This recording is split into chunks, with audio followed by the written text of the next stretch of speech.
Ladies, hey, good morning on this nice Sunday morning. Don't mind me, I'm pushing through a cold here, so I got a cough drop on my mouth, but it's not COVID. I got COVID tested, so at least we're good on that. So I'm on here today to give you the first part of my toxic lineup finally. So for those that haven't been following, I'm running this women empowerment movement basically against toxic dating and domestic abuse relationships. Basically against toxic dating and domestic abuse relationships.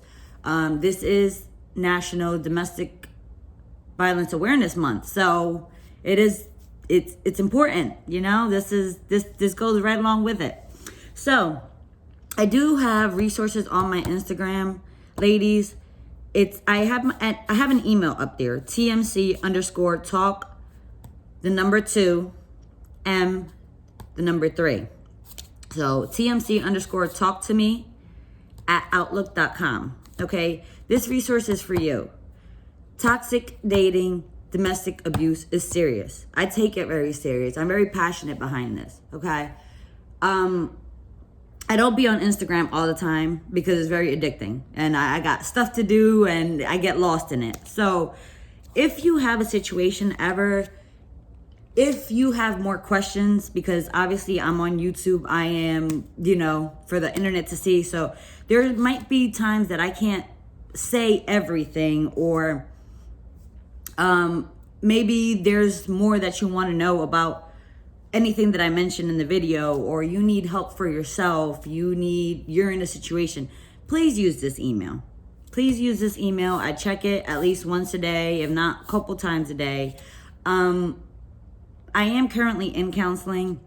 It might not seem like it for some of you guys. You're probably like, she went crazier, but I know what I'm doing.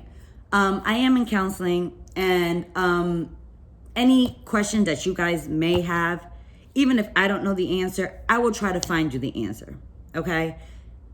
That's how important it is to me, all right? Toxic dating has been normalized across the board, and it's not normal. It's not. So please use your resources. Use me.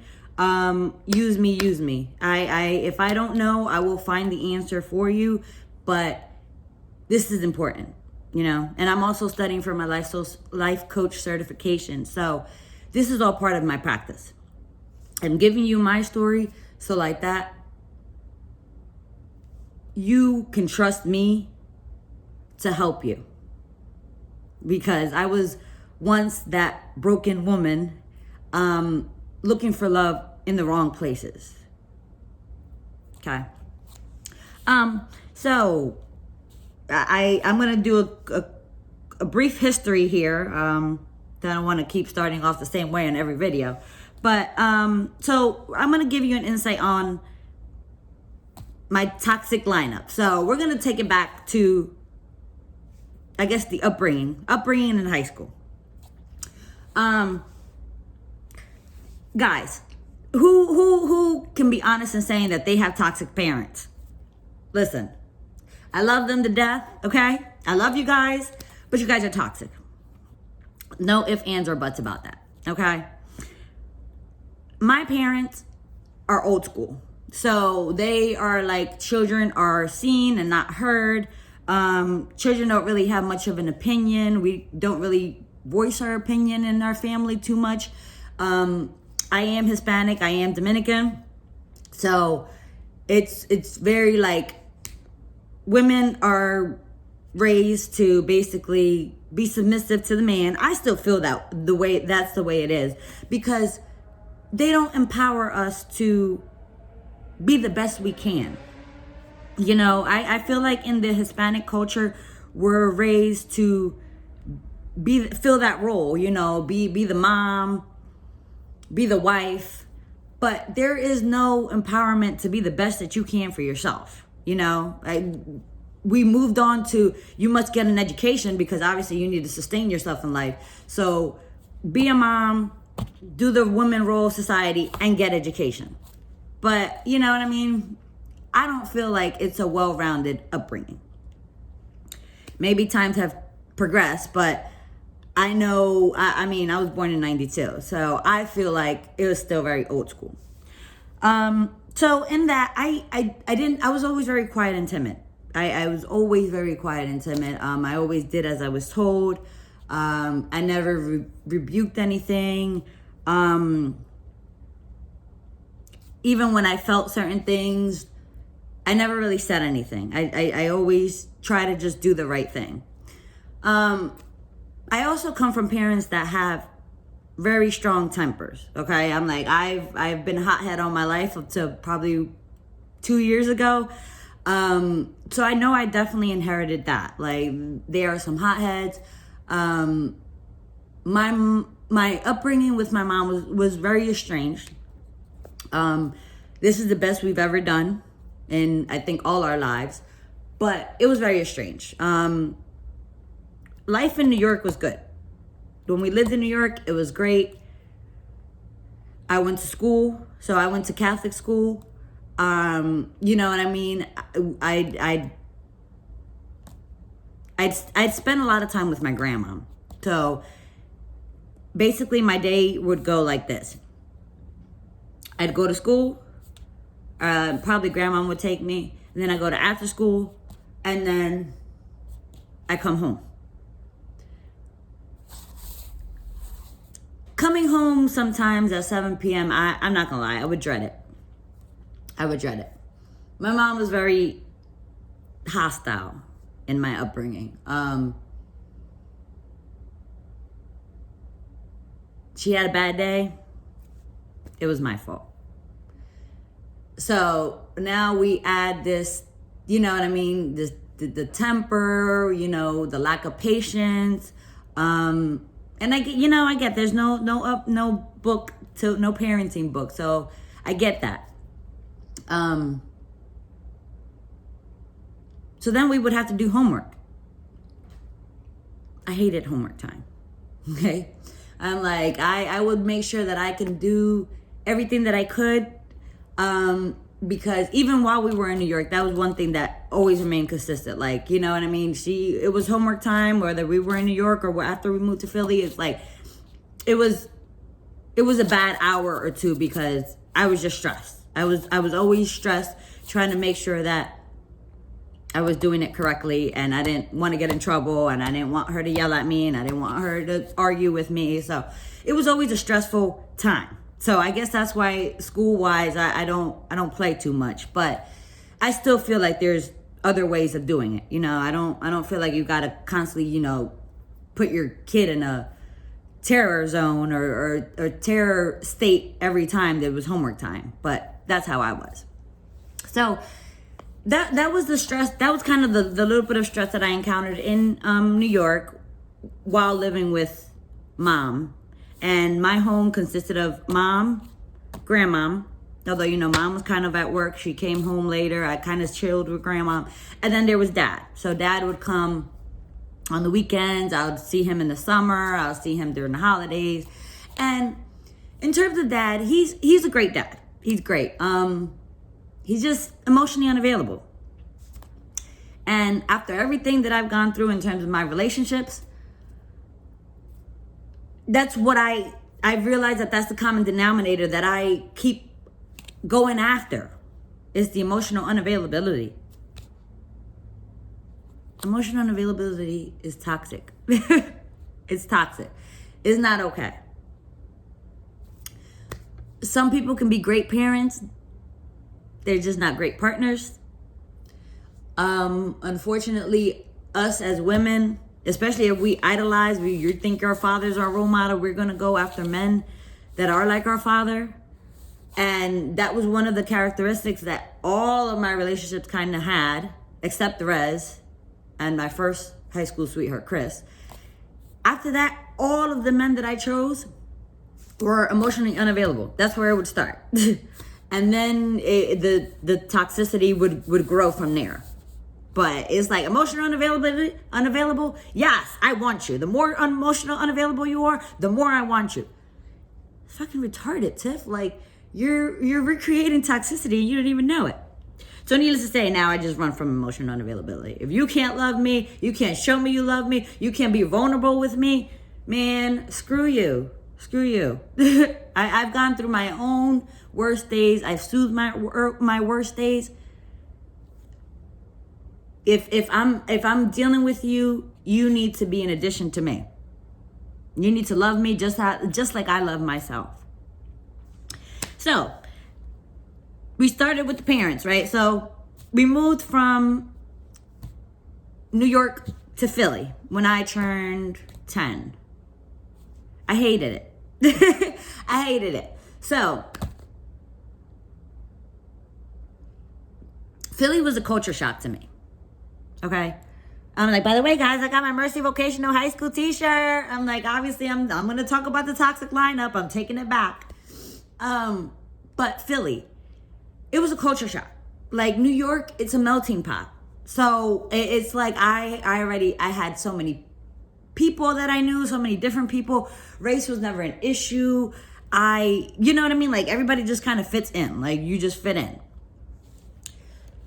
In Philly, it's a little different. Philly, there's different neighborhoods. So, Philly is it's a rougher city.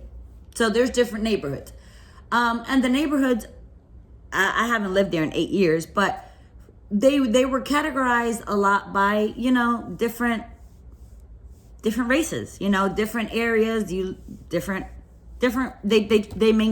maintained it separate.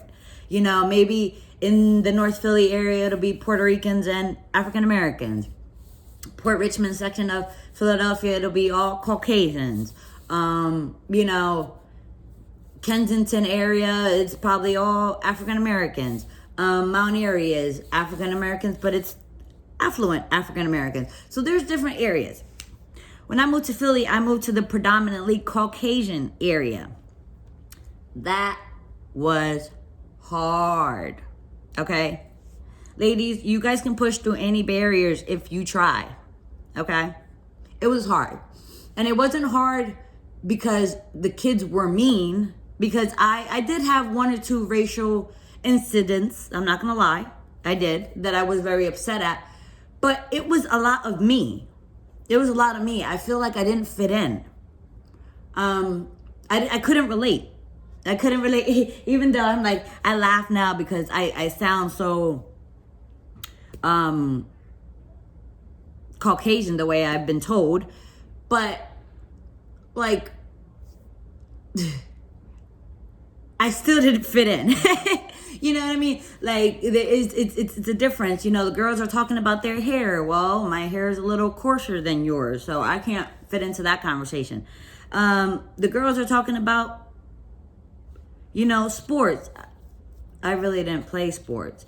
And then, we're introducing the boy phase, because I moved to Philly in 5th grade. So by 7th, 8th grade, people, boys and girls, are already starting to look at each other and things of that nature. And I'm like, do you know what I mean? Like, I didn't get that attention because, obviously you have a type. You have a type. And I didn't fit the type, I guess.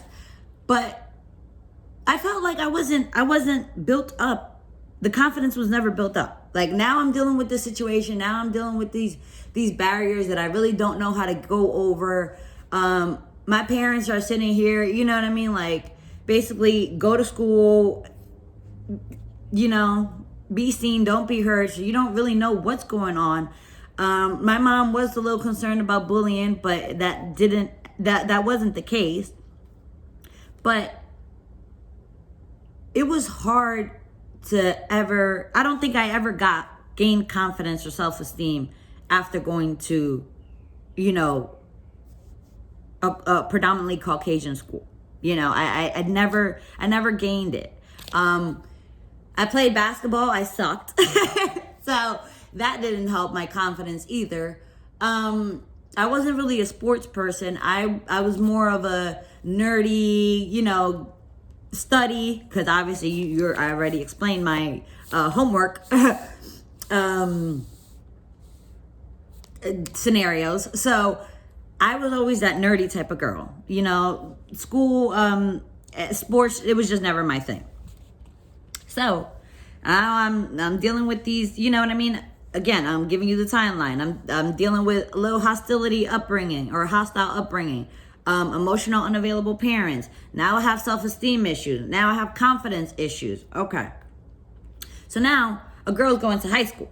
So now I got through the rougher part of the middle school.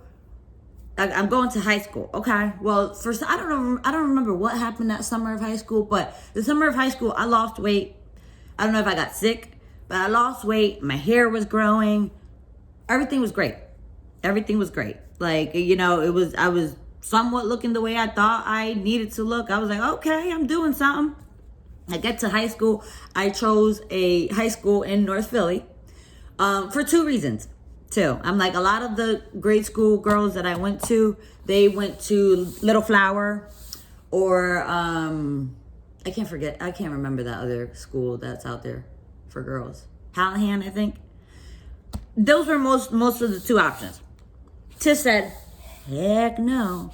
She said, first of all, I'm like, she needs to put the blend in her life again because, you know, I can't predominantly do this again for the next 4 years of high school. I need more diversity. So that was my first reason for picking Mercy. Then my second reason was I need guys. You know what I mean? Like, I'm not gonna lie. Like, I don't want to do an all girl school. Like, I've never been an all girl type. Never. Like, I consider girls. Sometimes girls can be a little more drama-ish than I'd like them to be. So I've always kind of hung out with the guys. I'm like, the couple girlfriends that I do have, they're like me. I'm like, they don't really do the drama. So I was like, I'm not going to an all-girl high school. Forget that. So, freshman year of high school, I was loving it. My hair was good. You know what I mean? I lost weight. I was building up some confidence. Financially, things were good at home.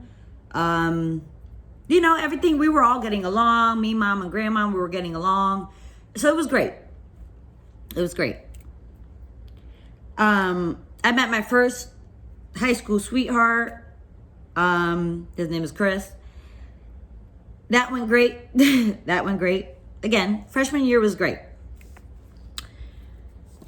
However, I'm like, what do you do when the spark is gone and the honeybee phase is over and things start changing within your home and you can't really keep up with the latest trends? Listen, sophomore year was a whole new ballgame. It was terrible. So, as I progressed through high school, things got a little bit harder financially. My mom is a single parent. My dad has always been in the picture. But things were, financially, they were different than I remember them to be in New York. New York, there was more fun, there was more freedom, there was more stuff to do. But in Philly, life was hard. It was hard. So, gentlemen, you know, you guys are visualists to the T. So throughout these financial struggles, especially around sophomore year, around like sophomore year, yeah, beginning sophomore year, a girl stops looking the same. She stops looking the same. So she doesn't look the way she looked when she got into high school. You know, she's not like, her hair is no longer long. It's falling out because she's stressed out at home. She's gaining some weight, again, because she's stressed out at home. She's dealing with adult problems before her time. She's stressed out. So again, the hostility within the home and the upbringing kind of begins again. Like I encountered a little bit of it in New York during homework time or whatever, but it was never really that serious. But now it's starting to escalate. Like, you know what I mean? Like, it's just drama, hostility, anger, all these emotions going on at home constantly, whether it's me, mom, grandmom, or mom and grandmom, or, you know what I mean? Like, it was just constant. So I'm stressed about home.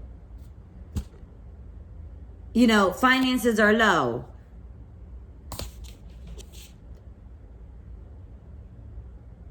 I don't know. I'm like, I don't know if they didn't keep up with me, or I didn't keep up with myself. I don't know what happened at that time, but I know that I lost my confidence. Basically, at sophomore year of high school, I lost my confidence.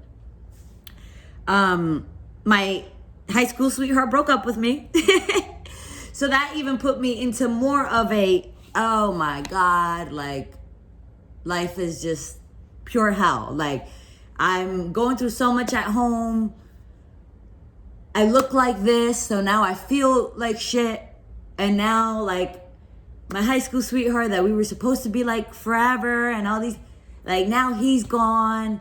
And I'm just left by myself, like, dealing with the constant struggles of home. And nobody's listening to me. Because you know what I mean? Like I said, kids were seen but not heard. How do I cope? How does a girl cope? To be honest. Well, that's when the toxic dating began. I'm like, I dated this other gentleman within the high school that was broken. I don't want to talk mess. I don't want to talk mess because everybody has their issues, but he was totally broken. I think at that time, he was way more broken than I ever even knew, or even I was myself, okay? The man had a lot of depression issues. He had a lot of emotional issues within himself, you know what I mean? He was also looking for a void that he lacked, you know, in terms of a relationship with his father and things of that nature. So it's like, first of all, kids should not be dating, right? They shouldn't. But now we got two broken kids dating. I don't want to use the rebound word, but you know what I mean? Unfortunately. So I'm trying to get away from Chris and all these, you know what I mean, happy times, and trying to recreate them with somebody else. But now he's not a Chris. You know what I mean? Like he was himself. He was another individual. And I'm not getting the same things that I got from Chris. I'm not getting the same stability, the same happy times. I'm getting the manipulation. You know, well, you're only with me because, you know what I mean, he broke up with you, and that will always be the love of your life. Like, hating. He hated the fact that he couldn't have all of me. And that's my fault. You know what I mean? Because I'm like, again, hurt people dating hurt people. I didn't need to be dating him. I didn't need to be dating anybody. I didn't need to hold on to anybody as a rebound. He didn't deserve the hurt that I gave him. He didn't. And I'm not gonna lie. I gave him. We dealt with each other sophomore year until I met Rez, which was senior year. So on and off, March 2008 to December 2009, I'm dealing with this guy on and off, and it's toxicity. It's manipulation. It starts off with, you know, his hurt piece because he's my rebound. And then, you know what I mean? Like, then I do more things to hurt him. I'm not going to lie. Throughout our high school years, I do some more things to hurt him. I threw this infamous hotel party and then invite him and my ex and Chris and all these other people. So I did a lot of things to hurt this man. I did. However, abuse is never okay. It's never okay. You know, I'm like, you abusing or being in an abusive situation is not going to make you want to stay even more. So from March 2008 to December 2009 that I met Rez, I went through multiple things with him. You know what I mean? The manipulation, emotional abuse, physical abuse. I'm like, he locked me up in a basement. I remember one Saturday, because I wouldn't do X, Y, and Z that he was requesting. We were constantly fighting.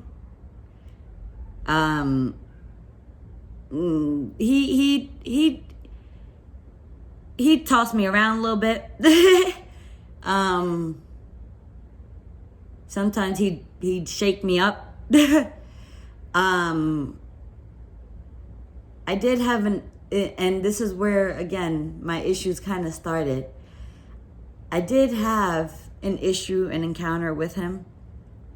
I think I was like 16. And he went through my phone and he found some things in my phone. And mind you, we both worked together. So he was the one that got me my first job at Burger King. Burger King on Washington Boulevard. So his mom was a manager there. So, you know what I mean? In the midst of, going to high school and stuff like that, after things started getting rough, which was like sophomore year, that's when I got my first job. Not so much for me, but to kind of help out within the home and things of that nature. So, not only was I handling stress from home, school, him, I was also working. So I look back like, man, I'm fucking amazing. Cause I don't know how I got through all that. And I still maintain straight A's. Like, what the hell? Oh, thanks to Miss Lopata. Again, I was in her office almost every day going through it. So now I'm dealing with this toxicity, right? I'm dealing with this toxicity at home. I'm dealing with this toxicity with this individual. Mind you, nobody knows, so I'm not telling my mom, I'm not telling my dad, I'm not telling my cousins, I'm not telling anybody. So we have this, me and him, we kind of have this last encounter that's like a fork in our relationship. Like, we really got to let each other go. But I didn't know what that was. So me and him were both at work one day. It was like December. December is not my month at all. Because it was like 2 or 3 days before New Year's Eve or a day before New Year's Eve. And this happens at work. So we were both at work. He went through my phone. He found things in my phone. And it was in regards to another coworker that we were all worked with. So, mind you, I'm constantly kind of basically hurting this guy. Like, you know what I mean? It's the rebound status. You know what I mean? You can't have my heart, but yet I'm taking the little stuff that you can get from me or you can do for me. So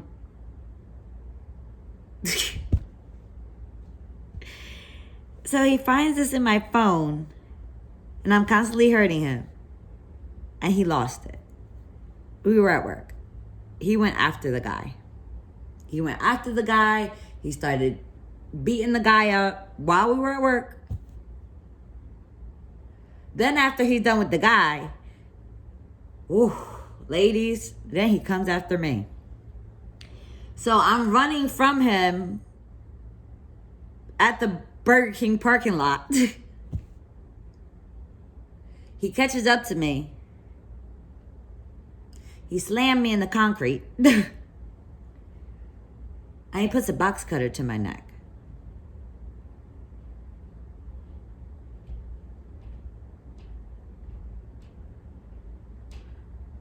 I don't know what to say after that. It's still difficult, especially after this domestic situation that I just went through. It's like, damn, Tiff, why didn't you catch it at 16? But yet at 28, or 27, we're still creating the same toxicity. But it's okay. My job is to provide my story for you ladies. So he puts this box cutter to my neck. And in the midst of that, you know what I mean? People find us because, they're looking for, they see him run out. So they're like, oh my God, they're going to kill her. he's gonna kill her. You know, there's other guys that work there, so they were trying to like calm him down. So when they finally ran over to us and they saw what he was doing, oh my God, everything went crazy. You know, like they tried to get him away. The cops were called. Mind you, this was an incident outside of school, so the cops were called. He was taken in. He was taken in. So I was a minor. He was already 18. They hit him with a felony.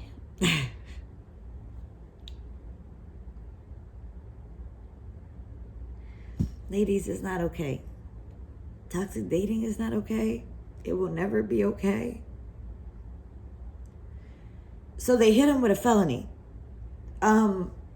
Aggravated assault.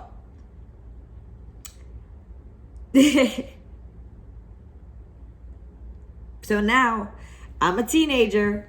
Again, I'm going through all these issues. You already know. I explained my issues at home. I already knew that my mom knew she was probably going to kill me. Like, what? So I'm hiding this now. So I'm hiding this. So now I got this court case against this man. But yet I'm still somewhat dealing with him under wraps. You know what I mean? I'm still trying to maintain this normal relationship with him. But there's nothing normal to it. You know what I mean? Like, now we got a case against each other, but I'm still trying to make it work out with you. This was like January 2009.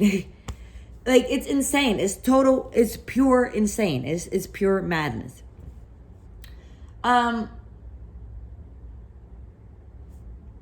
So I'm hiding the letters. Okay, I got this court. They take me in after the incident. They told me to give a statement. At the time, I didn't know what giving a statement was. I later found out what it was. And at that point, there was nothing else that could be done. Like, I already talked. So they're sending the letters to the house. I'm throwing the letters away. I said, if my parents get wind of this, I'm dead. Like, my mom never really liked him. She didn't know to the extent that we were interacting. So I already knew, like, I'm already the punching bag at home. Like, I can't bring this stress, you know? Like, I can't do it. So, I'm hiding the letters from the courts and this, that, and the third. Till finally, I'm like, this is how God works. My disciplinarian at Mercy Vocational High School was a former police officer. So he's getting wind of what's going on with me in an incident that had nothing to do with school. And mind you, the kid that I was dealing with, his uncles worked in Mercy. So it was a very awkward situation. It was very awkward, okay? Because his family works in our high school, and my disciplinarian works also in our high school. So my disciplinarian, which is Mr. Fallmeyer, God rest his soul, he pulled me aside. He said, Tiffany, what is going on? He said, or did he pull me aside or I pulled him aside? I think I must have pulled him aside. I think I must have pulled him aside, actually, because I had to get out of school. Like, the DA jumped on the phone. I kept ignoring the letters so much that the DA jumped on the phone. And he basically threatened me. He said, Tiffany, if you do not attend this court case hearing, whatever the case may be, we are going to inform your parents. So I said, okay, we're not doing that. I'm solving it. I'm taking care of it. I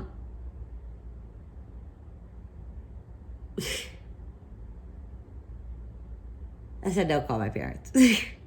Don't call my parents. So I pulled Mr. Feldmeyer aside And I said, Mr. Feldmeyer, I got something going on. And I explained the whole situation with the individual. I believe the individual got kicked out. He got kicked out like right before me and him had that incident, or me and him after we had that incident, like right after we had that incident. But he got kicked out right around the time that this issue happened outside of work between me and him. So Mr. Feldmeyer, which is my disciplinarian, he was on my team all the way. He said, I will let you stay home from school that day if you go to court. If you do not go to court, we will have to have a conversation. I could have actually gotten suspended, to be honest. So I said, yeah, I'm going to court. I'm going to court. Yeah. I'm doing what I got to do, Mr. Feldmeyer. Yeah. Man. In the midst of that, I'm still communicating with this guy, right? I never cut him off. Yeah, we're going to get through this court case together, and then we're still going to, be able to manifest a relationship. But mind you, I'm like 16, like handling all this. No. So I ended up not going to court. Mr. Feldmeyer found out. Girls, that disciplinarian, he was like 6, I don't know. He was tall. He was like 6'5". He was a bigger man. All he had to do was look at me. I was already shaking. I said, He was like, Tiffany, he was like, I know you didn't go to that court case. He's like, I'm a former police officer. I'm going to do my research. I'm going to make sure that you were okay. I was going to make sure that you were okay. You were supposed to go to that court case. That was for you. That was for you to do this against this individual, because at the end of the day, it is not okay. There's no form of abuse is okay. You need to do this for you. He said he was so angry with me. He was so angry that I didn't go. He was so angry that I lied to him. He threatened with suspending me. I'm like, I'm so happy that he didn't suspend me, guys, because that was a hard situation within itself. You know what I mean? I'm dealing with so much stuff at home. I'm sorry for the emotionalness. Like all this kind of brings it back. But I'm thankful that he didn't. That he could see past what I was doing, and he could see the scared girl in me. So he didn't. He didn't call. He did suspend me, I mean. But he gave me another chance. He gave me another chance. So I ended up having to definitely deal with that case. And the outcome to that was it was reduced down to a misdemeanor, because the DA asked me. He said, "What is it that you want?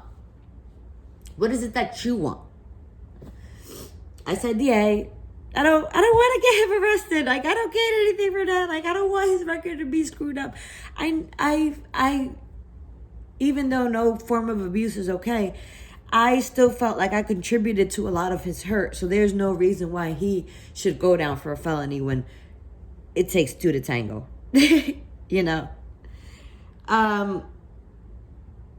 So that's what he did.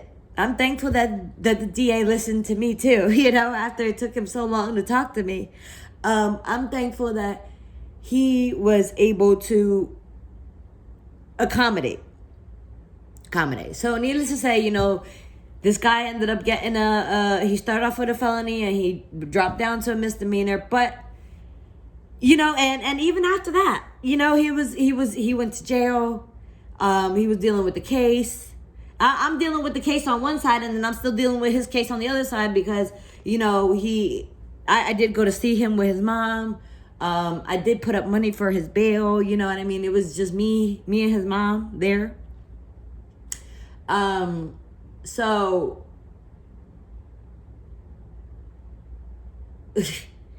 it was crazy. It was crazy. I never really let him go. When I let him go? I let him go when I met Rez. That's when I let him go. So we had that big case within me and him, right? So then time moves on. We're dealing with the case. Now I'm entering, junior year of high school. Things are still rough financially at home. Still, punching bag status at home. Mom and grandmom are really not getting along too well. Grandmom's health is deteriorating. My one sane go-to person, sometimes we would just hide in the room together and like curl up in a ball, and my one person is gone. Like, she's leaving me. What am I doing? She had to move. So she had to move to my aunt's because my aunt wasn't working, so she can better take care of her. So I'm like, oh crap. Like, it's kind of never been a me and mom situation. So now we're like forced to kind of deal with each other and handle each other. And you know what I mean? Like, what are we doing here? I'm still dealing with this toxic guy. I'm in high school, mind you, I'm killing it in high school, but my emotions are, it's crap. My confidence is crap. There was a lot of mental trauma, psychological trauma, emotional trauma. So I'm like, okay, so now I'm in high school. So junior year, So now junior year. So junior year, things are still rough, right? I'm still, my confidence, my self-esteem is still crap. I'm still dealing with this guy. We're still dealing with this case. I think the case might have finished throughout the summer of 2009. I don't know, around that time. But it's not the same. It's not the same. I see myself creating distance between me and him. So I'm attaining different things in school, different certifications. I'm moving along, so I'm getting away from him. By the end of junior year, I really wasn't dealing with him too much. Because that was like 2008, 2009. Yeah, so no, yeah. So I wasn't, by junior year, I wasn't, but he was still somewhat in the background. Right? So, junior year, I go to prom with somebody else. It was a former friend. She hooked me up with one of her peoples, and we go to prom together. And that was a miserable day. Junior prom was miserable. It was just miserable. Like, again, the financial stresses of within the home. Me and my mom weren't getting along. Again, I had old school parents. They didn't see the benefit in certain things like proms and stuff like that. Like, ladies, give your children a childhood they don't have to recover from. Like, even if it's not for you, it's for your child. You know what I mean? Like, you don't want to be the child that can't go. You don't want to be the child that's left out. So it was junior prom was the most miserable day of my life. Like, my mom didn't even come down to see me get dressed. She didn't take any pictures. I'm dealing with the toxicity of the individual still, because he's finding out that I'm going to prom with somebody else. So now he's like throwing my prom shoes in the street, like 2-3 days before prom, and all this angry stuff because he can't control me anymore, and I'm moving away, and it was toxic. It was just toxic all over. So I get through that day, right? I get through all that. I take my CNA, Certified Nursing Assistant certification afterwards. So it was like my saving grace. I got through all that. I got through junior prom. Then I'm getting the certification, right? I'm like, yes, I'm about to do this, because I'm looking up. I'm like, okay, well, I'm making like $8 an hour now. I'm like, well, as a CNA, I don't know. I think I was making like 9, 10, something like that. It was way better money for me. So I get that certification when I turn 17. I said, this is my way out. This is my way out of all the toxicity in my life. Between my mom, between this toxic guy, I'm out. I'm out. That's exactly what I did. Listen, I'm like, a girl tried to get a CNA job during the summer before senior year. I tried so hard. I wanted to come senior year with a co-op job already established because I wanted to get the hell out of my house. That's how bad it was. I wasn't that fortunate. I'm like, I had to work through Burger King for the summer. But no sooner I got the job at my first co-op job at the nursing home where I met Rez, I was out, okay? I was out. I think I started, me and my friend, we started like October, November, somewhere around there. And when I tell you a girl was working, she was working. She would go to school.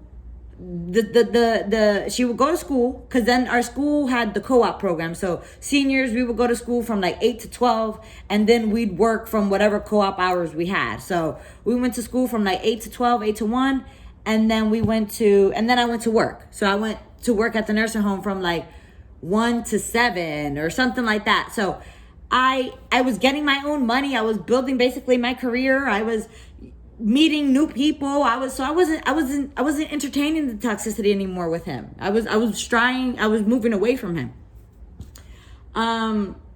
Everything was going great. Like, it was like my senior year was my senior year was like my freshman year.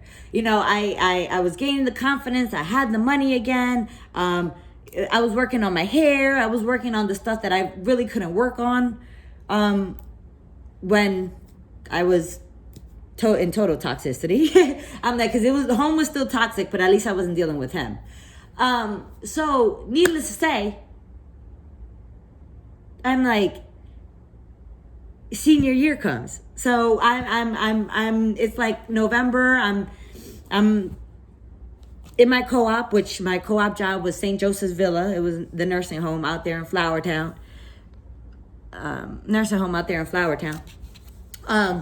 So I'm like, yes, I can get a car. Like, I'm working on getting a car. Like, I'm working on trying to get out. I'm working on trying to get out of my house. Okay?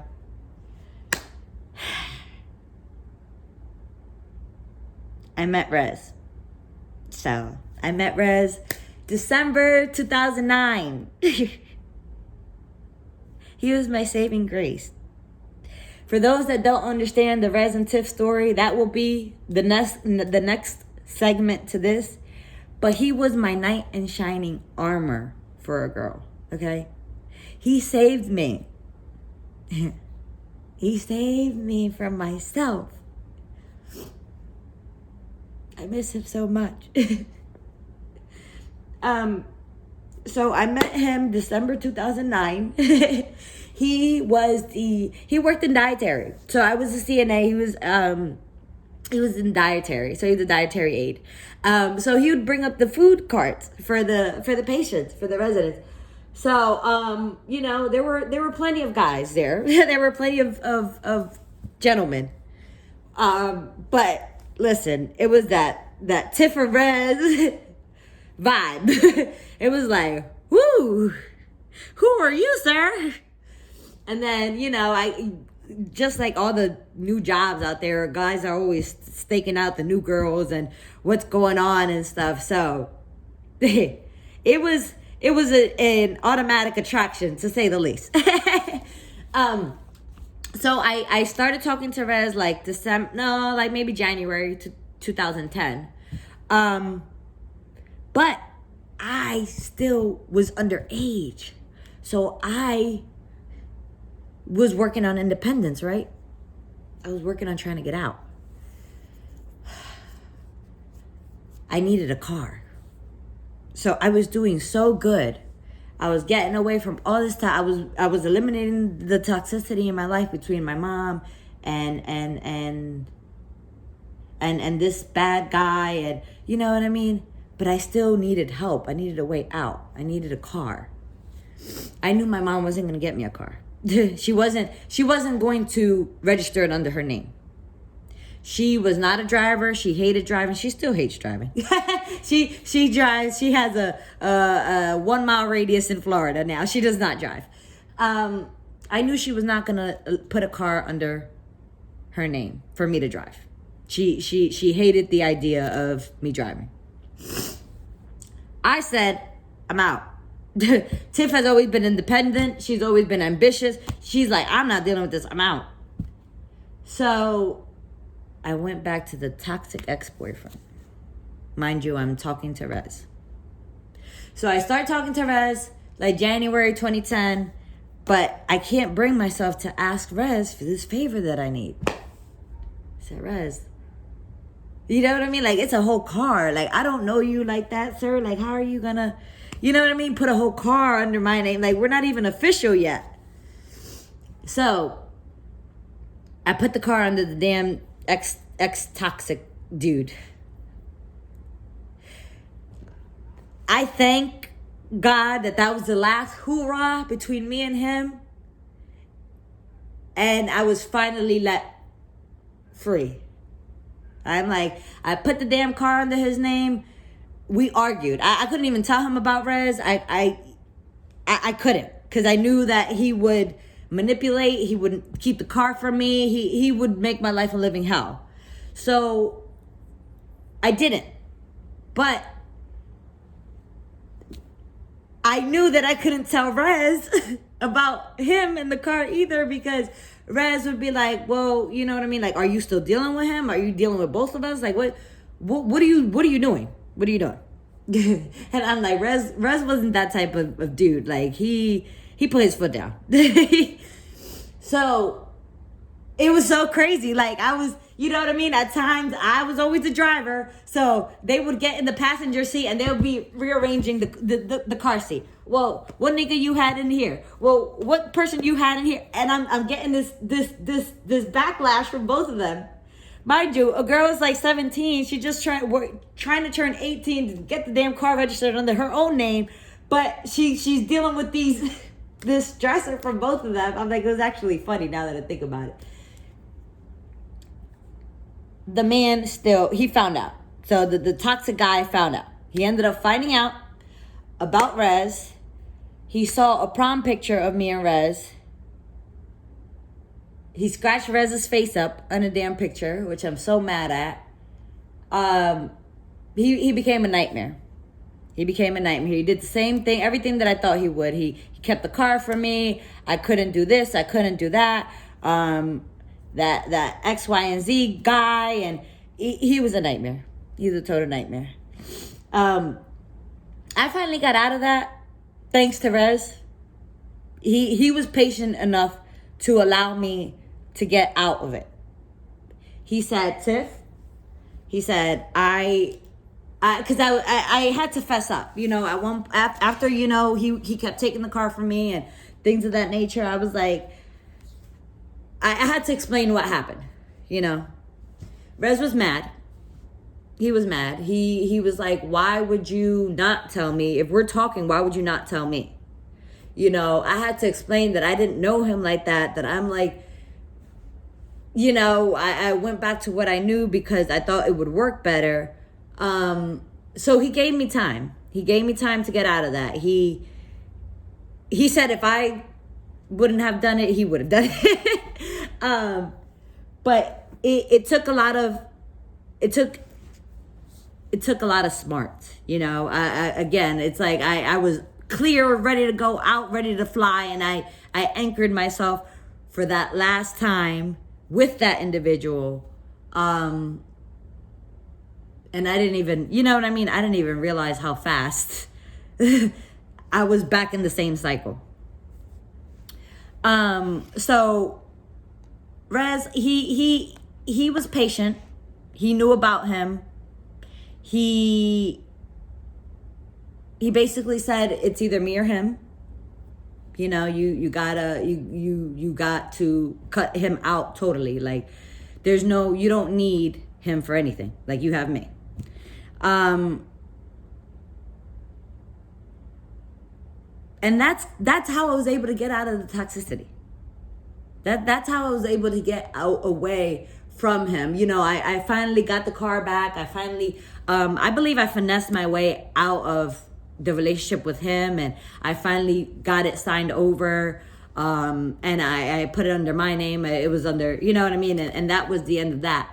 But it's so crazy how, you know what I mean? Like the cycle, it repeats itself. It repeats itself. I'm like, it definitely repeated itself quite a few times throughout my life. But even within that situation, like I was already done and out, and I still went back.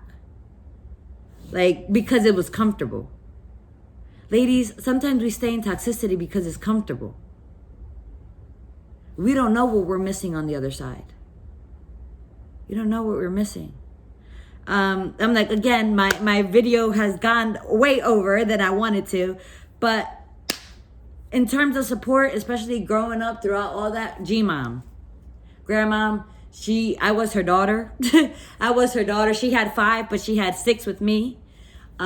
She basically raised me. She came back from DR for that same reason. She always feared my mom's temper. So she was always my buffer. She was my advocate. My father was around. He was around. He tried his hardest not to get in it between me and her. And I don't know today how beneficial that was. I don't know how beneficial that was to our relationship. I don't know how beneficial that was to the situation. But he was around. My go-to person as well was Miss Lopata. Miss Lopata, wherever you are, I'm like, Tiffany Sedano still loves you. And man, I think I gotta go back to Mercy and just find out where you are and give you a hug. You've gotten me through my worst times in high school. I would not have been able to do it without you. I thank you.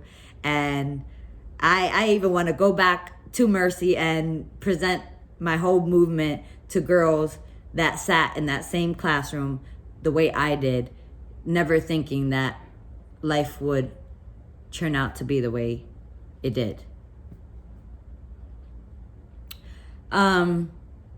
So I'm like, with all that to be said, I'm like, the next segment to this would be the Rez and Tiff love story. So I'll recap a little bit of how we got together again, and then I'll give y'all the best 3.5 years I've ever had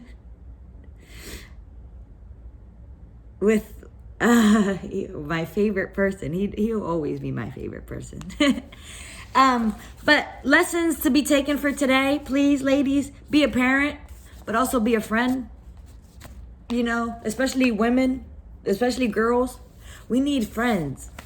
We need our mom to be a friend so like that she can protect us. She can protect us from the good, bad, and the ugly. You know, when you're not able to be a friend and you're just a parent,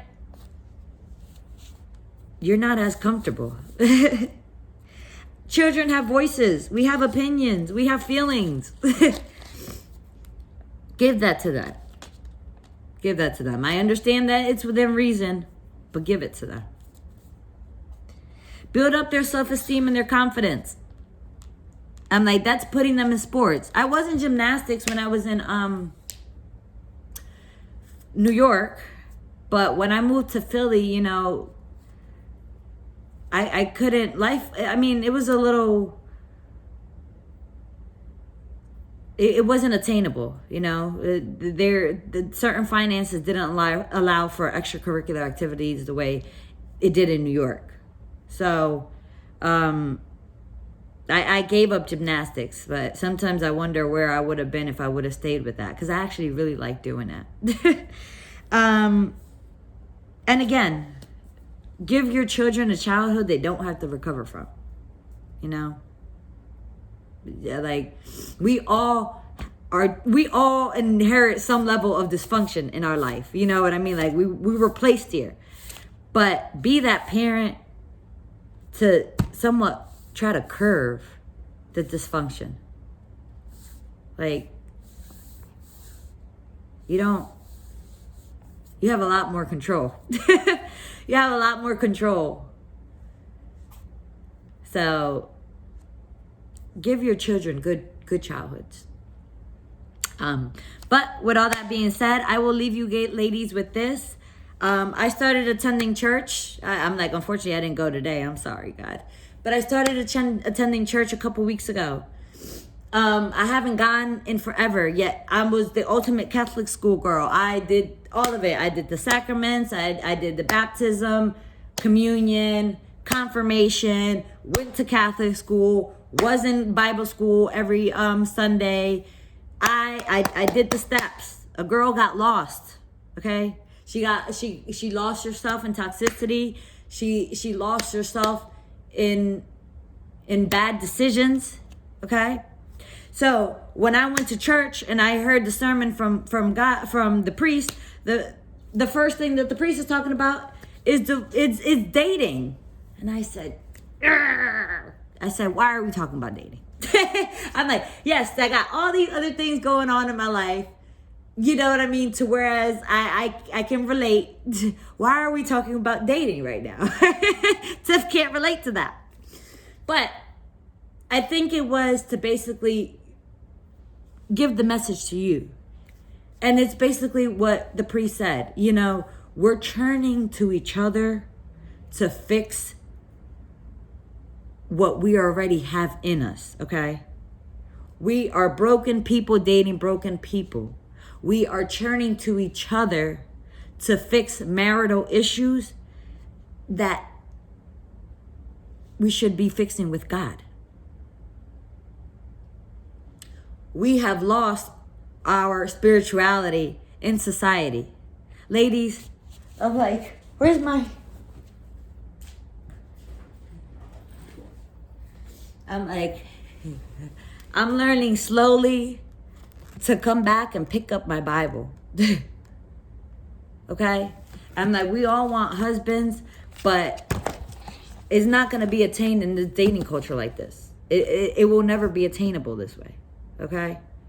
So, again, I believe the sermon was basically to say that, you know, we're turning to each other to fix the issues that we need to be fixing with God. Okay? Broken people are dating broken people. That's why there's so much hurt.